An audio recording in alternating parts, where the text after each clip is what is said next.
सभी को जय माता की। आप सभी का हमारी इस वीडियो में हार्दिक स्वागत है।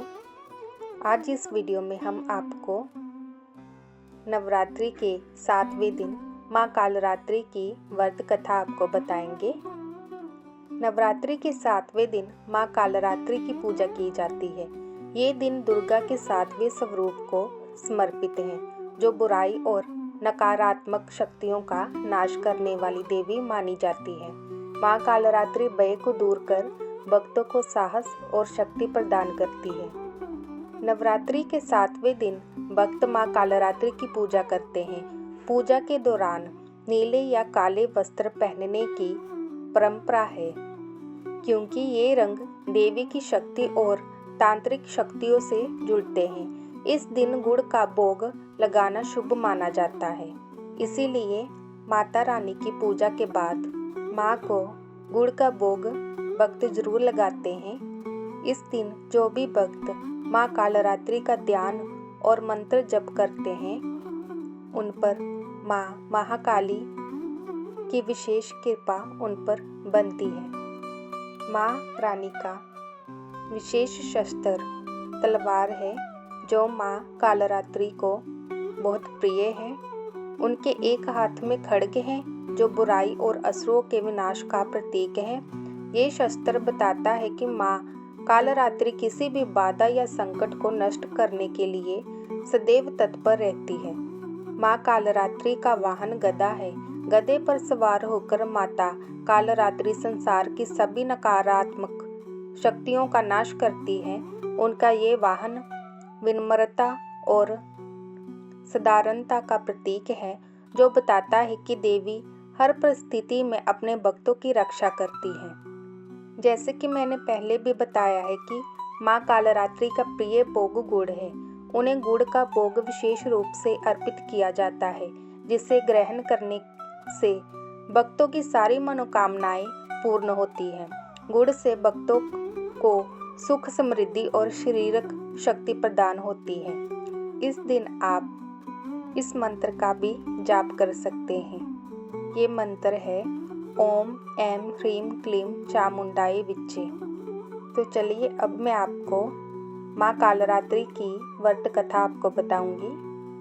माँ कालरात्रि की कथा इस प्रकार है। माँ कालरात्रि की कथा उनके साहस और शक्ति की महिमा को दर्शाती है। माँ कालरात्रि को देवी दुर्गा के 7वें रूप के रूप में पूजा जाता है।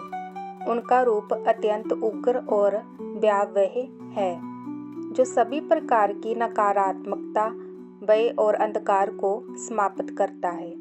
प्राचीन काल में जब दानवों और असुरों ने तीनों लोकों में हाहाकार मचा रखा था, तब सभी देवताओं ने मिलकर माँ दुर्गा से सहायता की प्रार्थना की। देवताओं ने बताया कि असुरों के अत्याचार से सभी लोग भयभीत हो गए हैं। इन असुरों का विनाश अत्यंत आवश्यक हो गया है। एक समय रक्तबीज नामक एक शक्तिशाली असुर था, जिसे एक विशेष वरदान प्राप्त था। जब भी उसके शरीर से खून की बूंदें गिरती थी, उन बूंदों से नए असुर पैदा हो जाते थे।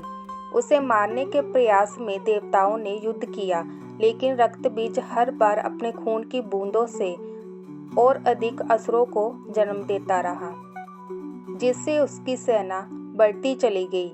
देवताओं के लिए उसे हराना असंभव हो गया था।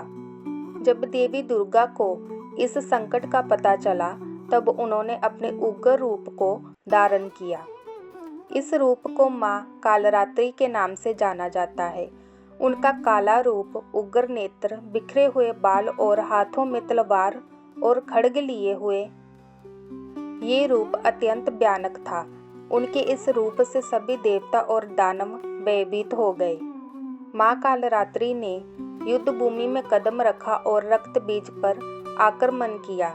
जैसे ही रक्तबीज का खून जमीन पर गिरने लगा, माँ कालरात्रि ने अपनी विशाल जीभ से रक्त की हर बूंद को चूस लिया, जिससे और नए असुर का जन्म नहीं हो सकता था। इस प्रकार उन्होंने रक्तबीज का अंत कर दिया और तीनों लोगों को उसके आतंक से मुक्त किया।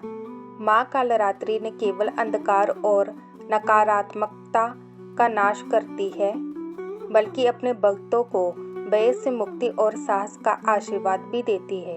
उनकी पूजा करने से मनुष्य के जीवन से सभी प्रकार के भयों का नाश होता है और वह जीवन में सफलता प्राप्त करता है।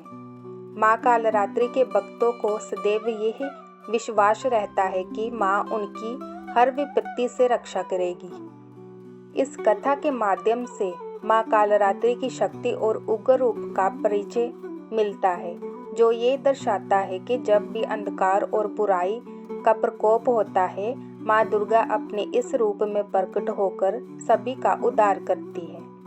जय माता की।